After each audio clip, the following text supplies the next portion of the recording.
Hi, I'm Henry Selick. I'd like to introduce you to the strange and wonderful worlds of Coraline.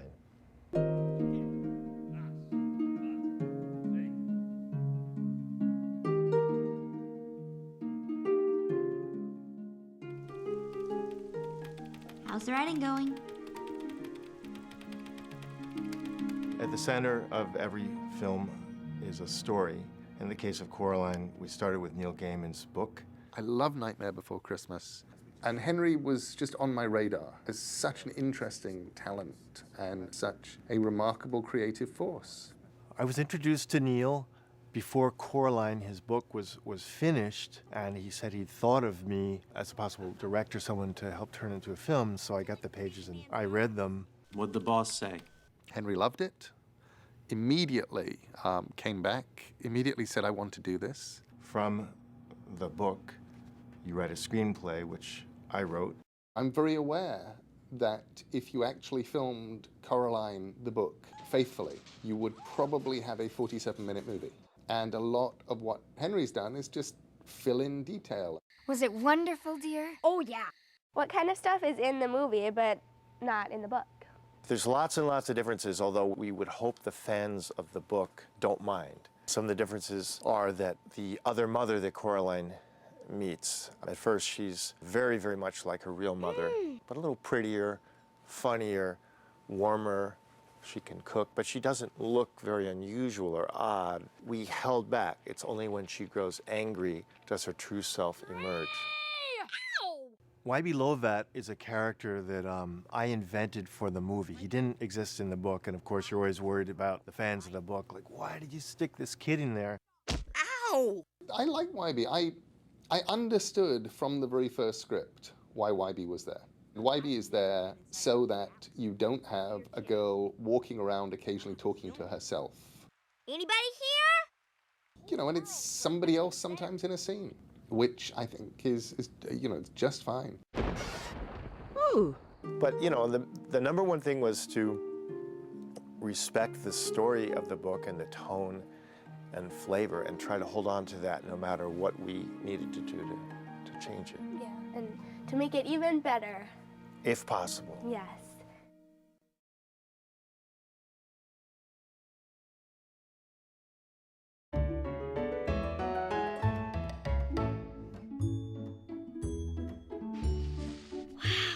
In coming up with the look of Coraline, I wanted to try to veer away from a lot of the U.S. animation. I happened to come across Tadahiro Uesugi, and he's a very well-known illustrator and artist in Japan who's heavily influenced by late 50s, early 60s American advertising illustrations. He's sort of channeled a certain period of time in American illustration when most advertising, print art, was done as illustration, not photographs. Anyway, there was just something elegant and pure and simple about his work that I responded to. What I love about him is that he goes to this very bold place. He takes a risk. He doesn't sort of creep up towards something interesting. He goes to the place immediately or goes beyond. Early on, when we were figuring out the palette of color, shapes of trees and shrubs, rocks, we were able to refer to a lot of the work he'd already done. Tadahiro's influence was huge. I mean, it was pretty much his illustrations that Henry fell in love with, and all of our illustrators have been asked to work off of that same look that Tadahiro has developed. I like it. Tadahiro in particular was a big influencer of that sort of very delicate color of the real world. We didn't want it to be dead. We just wanted to feel like it was maybe muted, and it's late winter. There might be life there. You can just see hints of it. Some of his otherworld color was pretty wild, a combination he did of purples and yellows, a lot of red in the purple, and we were able to capture that very exactly. And talking about the character design, when you're doing humans in animation, I think there's a danger when you get too realistic. The closer you get to real, the more noticeable the differences are between real and animation, and people don't like it. It's a delicate thing. You do want to stylize. You want to exaggerate things in the character designs. Even with Coraline, she doesn't really look like a real kid. She has, exaggerated head shape and body and so forth. But it's about what's the essence of this character's personality in their design. Coraline, she was the most difficult. I went through a lot of drawings, sculptures, a lot of versions of her hair to refine her to become this character that you could bring to life, that there'd be enough detail that you could go in for a close-up, that her eyes would sparkle. She's the first character. She was the most difficult, and we kind of learned from her as we went to the other characters what it would take.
How can you talk? I just can. In animation, there's this interesting combination of talent to bring the characters to life. It's the voice talents, the professional actors who you record for the dialogue, and then that inspires our other actors who are the animators, and this collaboration is what brings the characters to life. You know, I'm glad you decided to stalk me. Just have to quicken it up a little bit to match. Henry's very specific, which is great, and I think that helps in voiceover because you feel like you have no boundaries and no limits. It's sometimes good to have someone, tell you how much or how little. Just sort of toss it off more. Same attitude, but make it more your own. Okay. We can? I'm glad you decided to stalk me. Okay, good. It was lovely working with Henry. He gives you a lot of confidence. It's kind of nice. You always think it's be a bit pedantic to go over a line and over a line, but it's really interesting. One moment. There. A little more musical on the one moment. Okay. One moment. There. Superb. Henry knows what he wants, but he also loves when you surprise him. Even Mr. Bobinski. You don't want me to try to do some impression of how he talks, do you? Like, even Mr. Bobinski, Yeah. Good idea. Even Comrade Bobinski? That's pretty good. I think a lot of working a character up for voices is about trust, actually. Trusting the director and trusting the writer and trusting the other person, and being open to suggestions and trying something. You're frustrated. You're peering around and up the stairs. You can hear her up there. April, where have you got to? I don't know why. That was just funny as hell. I was in the room with Henry, none of the other actors, reading lines out of context. So in order to get into it, Henry encouraged me more and more to play. I give you bowls of porridge and I give you bowls of ice cream. What if I just did this while I was reading? Would that be okay? Because this would help me relax. It's really fun, and you get to go back and do it again and do it again. Give me a wowee. Wowee! I bet you've never said that in your life. I haven't ever. Wowee. Oh, dear. Oh, terrible. Oh, awful. Honestly, shoot the girl. Shoot her. We've all been singing about Happy Hoppers just a little too long. You gotta hop up the kids on this song, baby. Come on. No. We're having no fun. You can see how little fun we had during this movie.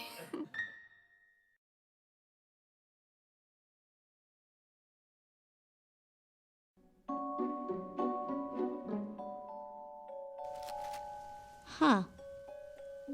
A little me? In stop motion, the puppets, they're the on-screen actors. They become the vehicles for the animators to express their acting abilities.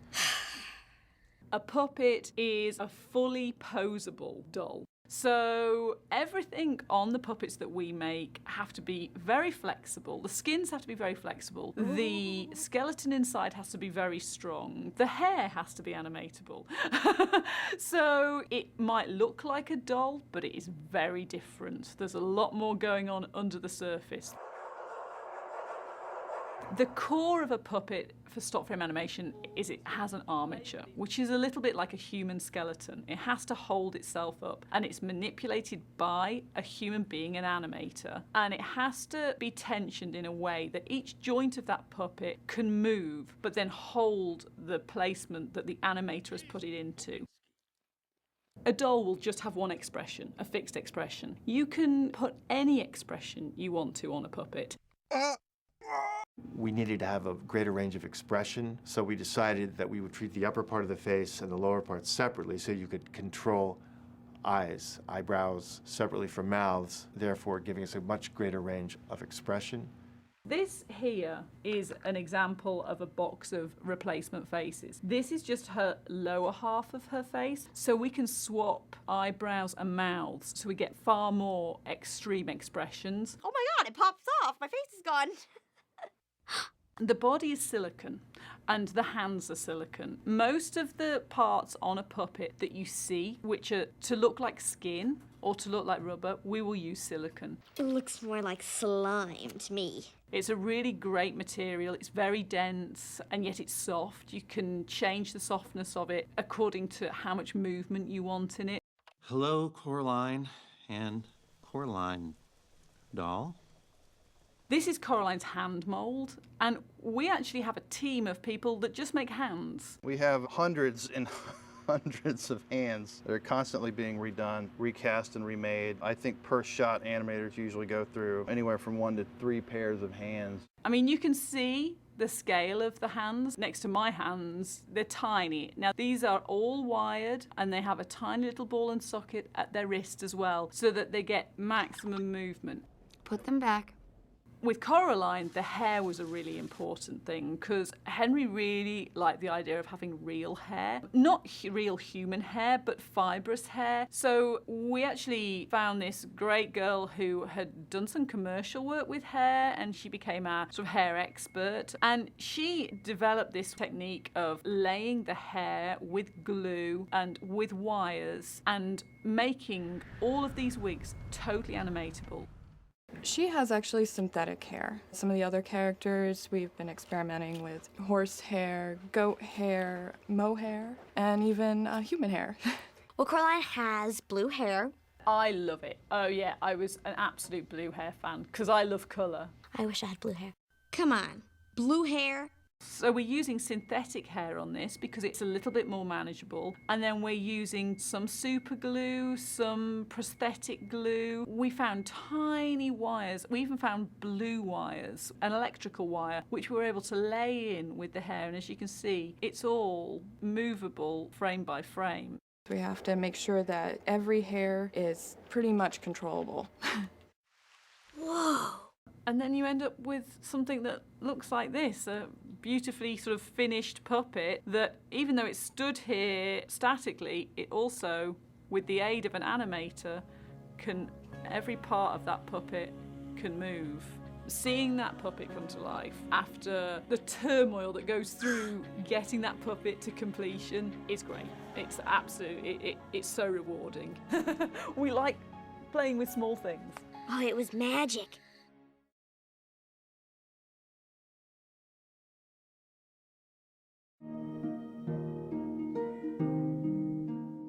But Mom, the whole school's gonna wear boring gray clothes. No one will have these.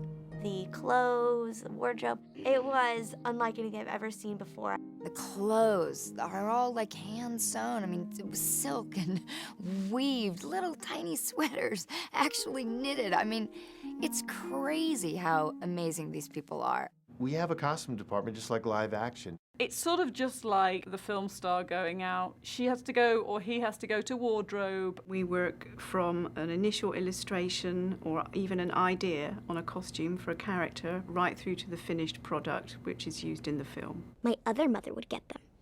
Maybe she should buy all your clothes.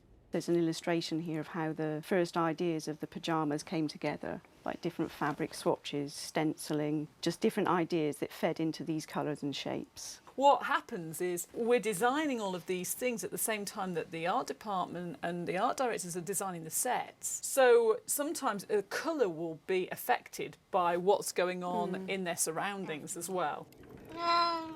It's hand-dyed fabric. It's then sent to a screen printer. So he will screen print each of the colours in turn, and then the pyjama pattern itself is screen printed on as well. So as we cut them out and sew them all together, all the dots fall in exactly the same place on each pair of pyjamas. So far, I think we've made maybe 45 pairs of those to date, and they're all identical. Hi. Coraline's famous for the fact that she's the first stop frame puppet in a movie who has a whole wardrobe of clothes. The clothes that she wears, I would wear in a second. She has 9 different outfits, which is a challenge because we had to make the body work with 9 different outfits. There's a whole other world that goes on under the appearance of a costume that is just really not obvious. There's a foam understructure in a lot of the costumes so that they'll crease to the right scale and not to a human scale. It supports the shape of the pyjamas, because otherwise it would just kind of sag around her armature shape and there'd be lots of loose fabric. Disgusting. The costumes have to be animatable. It's so amazing that somebody can actually sew those and they have to put the wire and everything so they move. This you can see underneath. There's so much wiring in here. It goes around the bottom. The hood has wire and there's cuff wires to hold it all in position. So some of the costumes have to have full armatures inside them, just like the puppets. I hope you like the new outfit I made you. Love, Mother. And then in the other world, she's given this cool outfit by the other mother, which she thinks is great. This starry sweater where the stars glow in the dark. I love the sweater with the stars on it. I held it in my hands today, and it's totally knitted. It's totally normal sweater, just teeny. How does she do that? Georgina Haynes and her folks found an unusual, amazing talent of someone who knits miniature clothing and hired her to do socks and gloves and sweaters for the film. It's all about making sure that nothing gives away the scale. There's no way that we would find anything in the shops that would suit a character that's 9 inches high. A button would be like the size of her ear, and so we have to make everything. Things like her buttons, her zips, the seams, the size of the stitches, pockets, rivets on jeans, everything has to fit. There's a lot of detail involved in what we do. We have good eyes and we use a lot of surgical tools. Picking things up with your fingers are not really an option most of the time. You'd drop things and they'd get lost. So we use tweezers and very fine medical scissors. Pins a lot of the time I use as tools because the ends are so fine. So sharp you won't feel a thing. Ow! And for continuity reasons, there's different wear at different points in the story, and they're all worn specifically with paint and wearing. We use nail files to sand them in different places, and then airbrush painting to accentuate wear in different areas. This here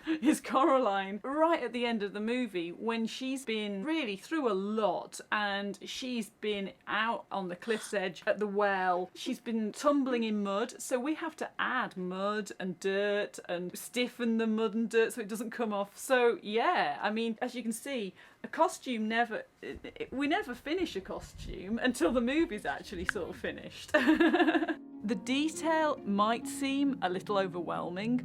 We take it in our stride because that's what we're here for. It's really enjoyable.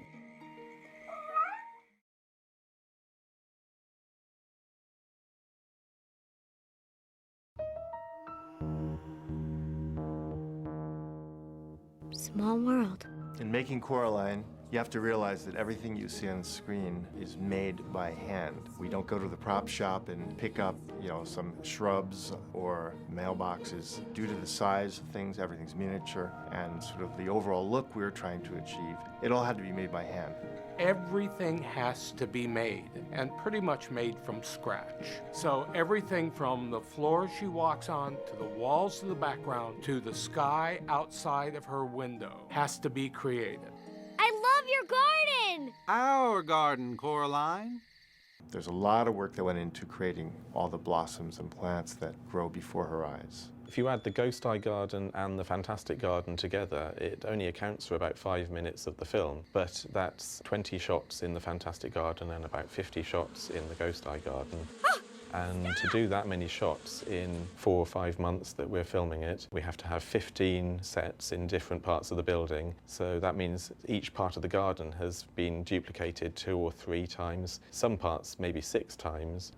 There's quite a challenge in coming up with the look of this, what the flowers and things would be. We just didn't want them to be ordinary. All the way around the outside of the garden are blue flowers like this. So we looked at lots of different species of flowers, and we preferred something like this. To make the whole garden, we'd need about 3,000 of these flowers, and we were going to make them out of resin, but that would have taken forever, of course, trying to paint them all. So they're actually just printed on paper, and then pressed and bent in different ways. These were stabbed into the ground and they were just glued on top like that, and they're just in thousands of rows, and they're just paper. And then in between, for all the leaves, it's just plastic ivy painted blue.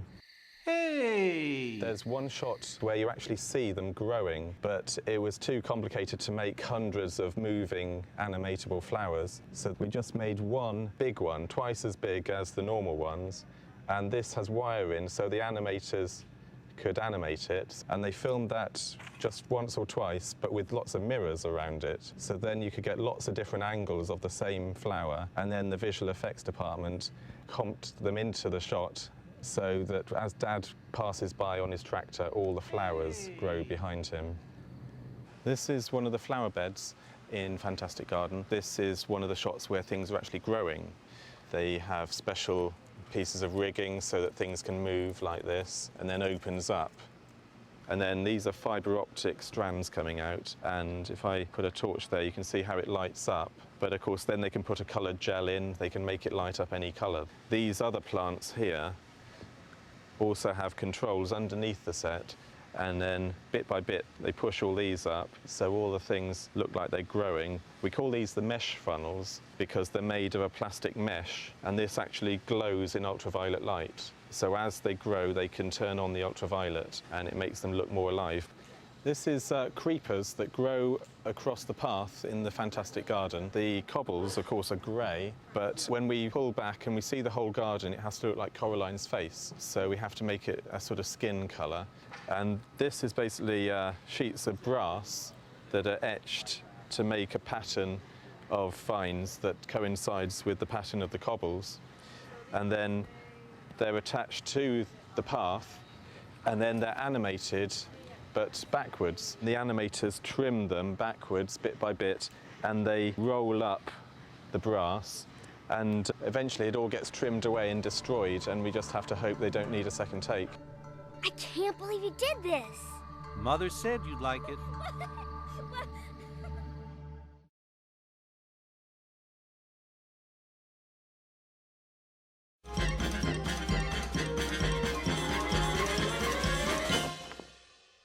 Stop motion animation is an old technique where you frame at a time, move a puppet tiny increments 24 times a second to create the illusion of motion.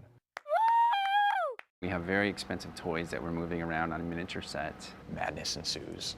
I've been trying to explain this to my parents for 20 years and they still don't understand. My parents, they don't listen to me either. Well, there's 24 frames per second, and in each one of those frames, you will have to move maybe 20 little pieces, fingers and arms and legs and head and hair and everything else. You know, moving these puppets frame by frame in this painstaking way. You've got to keep focused, and you've got to make sure everything's moving on every frame. Really, we're looking for finding a performance, really figuring out who the character is, and then applying that to the puppet. Part of the reason it takes so long is because of that. We have to get the performance, get the weight, get the posing, everything. And so, yeah, it takes a long time. On a really good week, I would say 7 seconds per animator. The sequence is 24 seconds long, and it'll take me about 3.5 weeks to shoot. Oh, look, April! Pink ladies! Making up a song about Coraline. She's a Pete, she's a doll, she's a pal of mine. One of the reasons it's so magical for me is it's an actual performance through the puppet by the animator. Whoa! It's kind of like being an actor, only acting through something rather than being in front of the camera. And you have to start at the beginning and go through it and go to the end, and you can't backtrack and you can't second guess. You've got to do it one time only. So it is a performance in the truest sense in stop motion. As soon as you set that shot up and you started animating, that shot sort of coming to life before your eyes. We record the voices first so we know where all the mouth positions should be, and then the animators match their mouth movements to what the actors have already done. Oh my God. I initially did listen to a lot of Terry Hatcher and just try to get some of her body language and some of the way she would deliver things, just so that the puppet is echoing the way she would handle things with her body. Now you're going to stay here forever. Sometimes the harder shots are shots that you don't have any dialogue for, because then you're having to create all the emotion or the tension yourself in the animation, and that can sometimes be harder. Now don't be difficult, Coraline. Of course, that all comes from the animator. If the shot's really good, you can bet there's an animator laying on the floor somewhere, huddled up in a ball, probably weeping. You start one place, you have an idea what you're going to get, and by the time you're done, it's never exactly what you envisioned, because the puppet has a mind of its own, and we love them and we hate them, but we can never predict what they're going to do, really. I knew it was real. I really enjoy it. I actually love the process. It's painful but rewarding. When you see you're, doing a thing and living and breathing, that's when you know that it's all worthwhile, that all the hard work that people put into it is really for something special. I get to see magic every day, so it's a pretty cool thing. I'm way too old for dolls.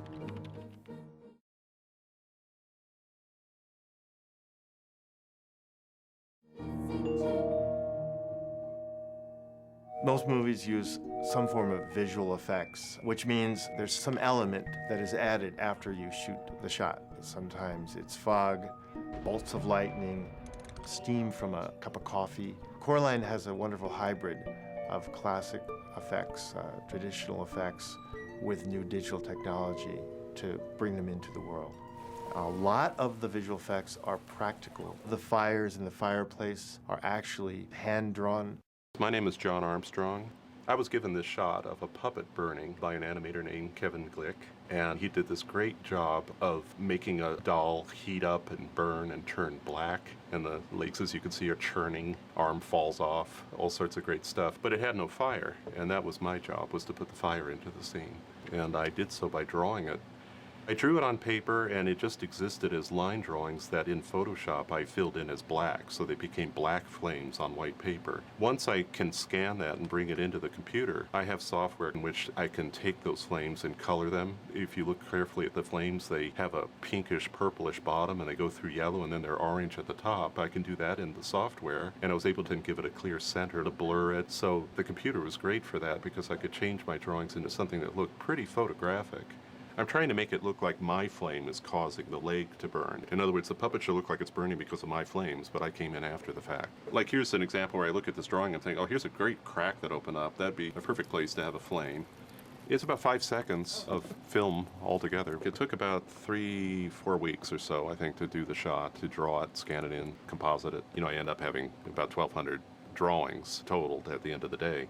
It's all hand-drawn, which I'm proud of, because that's what I do. I think it follows Henry's philosophy in that he wanted it to look like a human being did it, not a result of an automatic computer process. We are Team Fog, which means that we're responsible for the fog in the movie. Well, we're working on a stop-motion animation. So these animators are working frame by frame. It takes them days to do a shot. So if you want fog rolling through a shot, you can't really do that with stop motion. They tried stuff with cotton, moving cotton around, and it didn't quite look right. Thinking about maybe doing it with computer-generated fog, but Henry didn't like that idea because it's not really the sort of handmade thing that we're trying to create with the film. So we came up with this way of shooting big buckets of dry ice pouring out over this different shapes of objects. There are a lot of shots where what has been done is they'll shoot a specific fog element just for, say, the fog going around a car, and we'll take that piece, cut it out, and put that piece in, and then say we'll shoot a piece for the tree. Like we need the fog coming over the tree, so we'll shoot a specific element for that and put that on. It's kind of like a collage of fog. Yeah. We taking little pieces here and cutting them out and putting them into a shot until it looks like a full painting. And we spend most of our time looking for these perfect little moments in the fog where it wisps in a certain way or causes a hole. And so, like when Coraline punches Wybie and he staggers back while he's pushing all of this fog out of the way. So we have to find the bit where we maybe took an air can and sprayed the dry ice that we had, and it creates a little puff. So then we take that piece and put it next to Wybie so that it looks like he's pushing the fog around. You're kind of trying to get somewhere in between Cool Whip and smoke and snow, and it's not any of those things, it's fog. It's its own kind of thing. So. It's our fog. Yeah. It's our version of fog. Yes. Look, I gotta go. Wait a minute. Huh.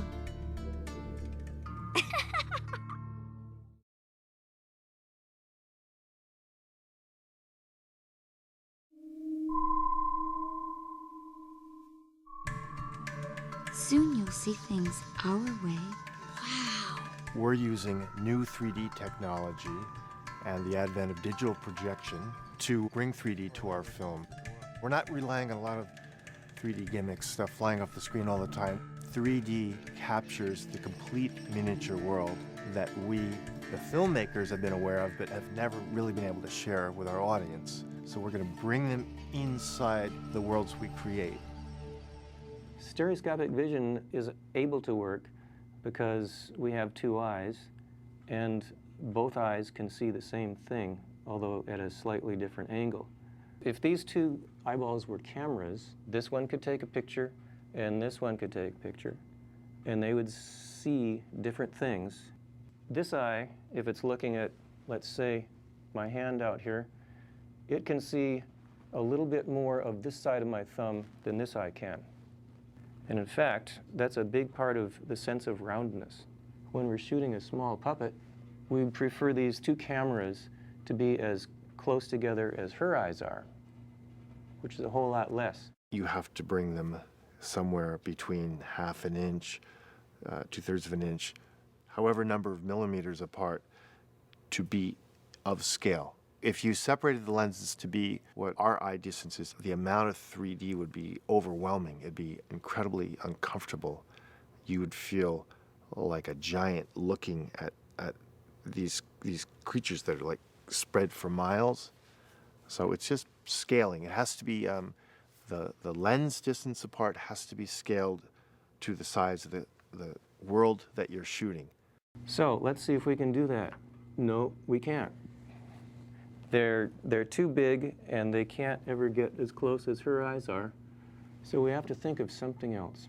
Okay, well, here's an idea. We'll only have one camera, and the camera will shoot, how far are her eyes apart? About this much?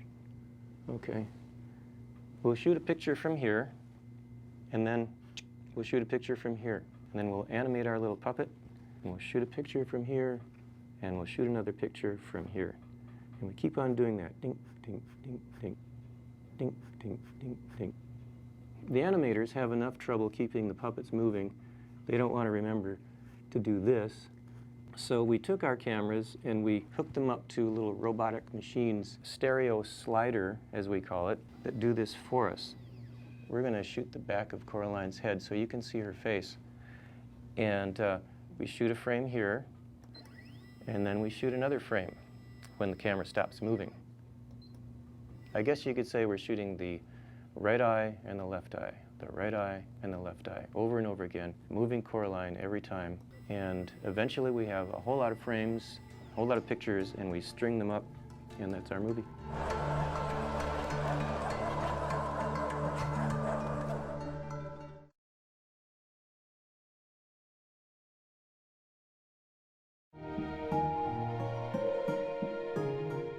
Hold on. We aren't finished yet. One of the best things about making the film was it brought out the best in everyone. People went to the heights of creativity and work and dedication that they've never done before. And it's not like anyone was kicking them in the butt to do it. They wanted to go there. Everybody wanted to do the very best work they could to keep exploring till there was no more time. It's really hard. It's like a marathon because you're on the show for such a long time. But they put their heart and souls and blood and sweat and tears into every frame of this film. And what you get on the other side is life. Everything's alive. Everything was touched by hands and hearts. It's been an amazing privilege for me to work with such great artists, such dedicated artists coming to this other place, the worlds of Coraline, and contributing as much as they have. There would be no movie without their artistry, and the whole crew deserves enormous praise and thanks. And this is the deleted scenes section of the DVD extras. You would hope that every single frame that you shoot for an animated film, especially stop motion, which is so painstakingly handcrafted and brought to life, would end up in the final film. But it just doesn't work that way. Despite all your planning, when you put the whole film together, you discover something's a little slow, something's a little long, the story isn't quite clear, and you end up having to shift things around and cut things. Luckily, in DVDs, they get to live on, and you get to see the things that just didn't quite make it into the final cut of the movie. I hope you enjoy them.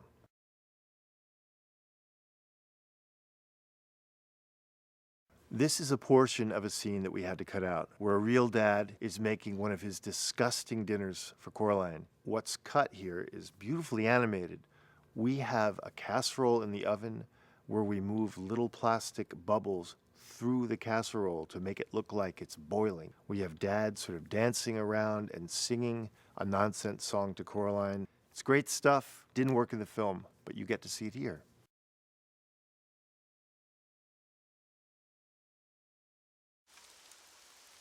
Oh, my twitchy witchy girl, I think you are so nice. Charlie, I told you to get a laptop. They giving them away now? My computer's fine, just a dang power outage from the storm. I can't believe you didn't back up your files. Actually, I can. Oh, the spell checker's gone screwy too. Maybe I have a virus. I think dinner might have a virus. Oh, my twitchy witchy girl, I think you are so nice.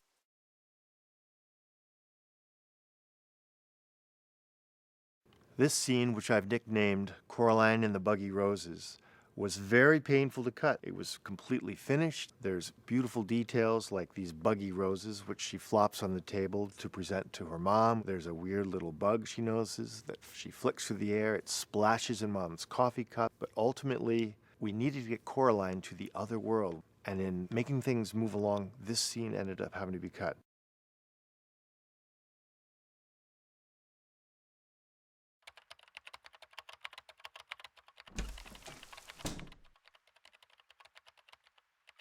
Coraline, you're dripping all over the floor. What do you think, Mom? You could put them in the new catalog. Right.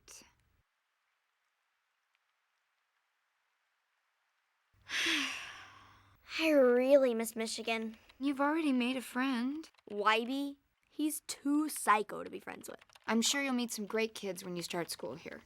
And, I heard it's uniforms only. Uniforms? Are you kidding me? Here, draw a picture or something.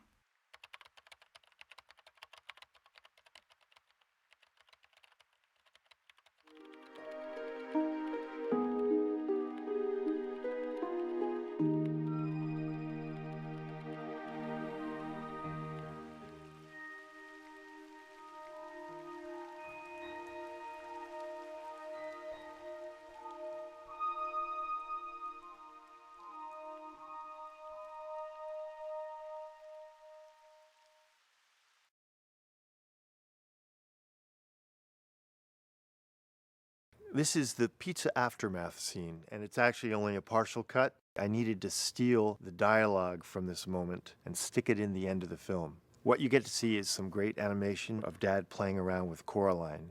What you'll notice, not in this cut material, but what's left in the film, is that Dad, for some reason, has a big pizza stain on his shirt. There's no reason for it. Now that you see this footage, you'll understand how it ended up there.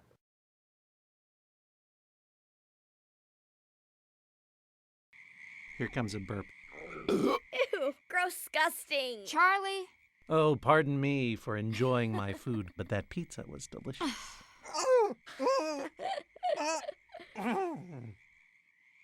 So, gonna order the tulips? What's that? For the garden party? I have no idea what you're talking about. Dad!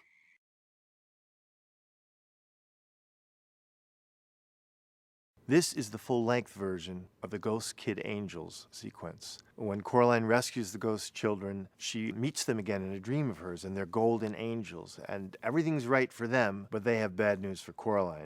In placing it in the film, we realized it was slowing down the pace. We had to get to the final conflict much more quickly. Everything in here is beautifully animated. The backgrounds are not complete, just the animation is.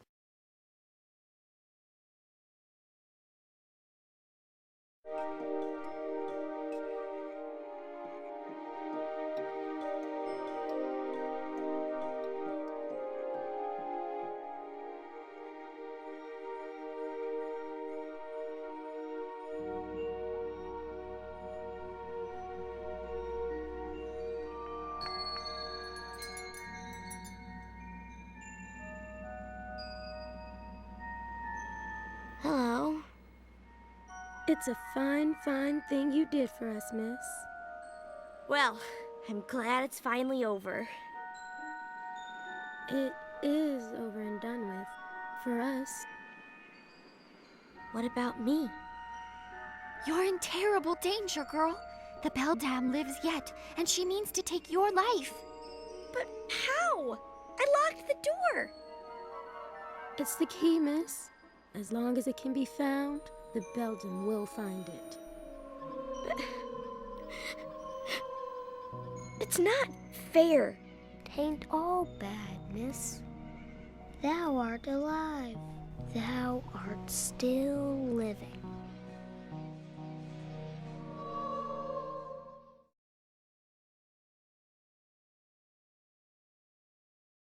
Here's the complete version of The Ribbon Mice, animated by just one animator, Amy Adamy, and it took 66 days to animate. Probably it's the longest shot of any in the entire film. This was a moment where Coraline is meant to dream of these mice that come into her dream, and they were going to sort of sing to her and then disappear. And in shifting sequences around in the film, that dream disappeared. We went right to Coraline going to the other world the first time she goes to bed. So this was something I totally love, and in fact, it's at the very end of the end credits of the film, but I'm worried that some people won't stay to see the very end of the end credits, so I wanted to put it here in the extras. This is all hand animated. The rigs that are also animated by hand that support these flat ribbony mice moving through the air are here. Anyway, I think it's eerie and beautiful and unique. You might not have ever seen anything quite like this done in stop motion.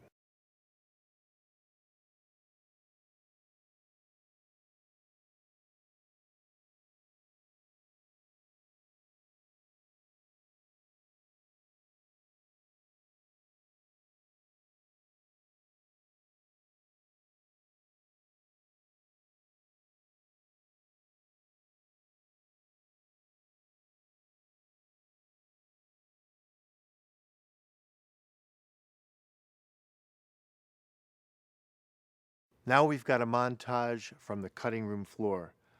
Actually, there's no cutting room floor, or there's no film on the floor in this film because we shot it all digitally. But these are shots, beautifully animated. They had to go. They were slowing the movie down. They were overstating something. They just weren't helping the movie move along at the pace it needed to be. April! Where have you got to? Either way, we lost 3 days, and we're barely going to make deadline now.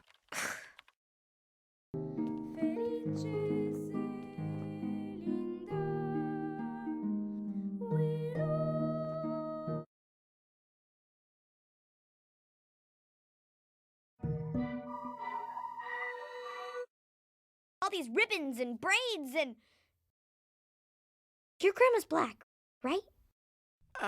Yeah? I just met her sister. So you do remember. We knocked their socks right out of the ballpark.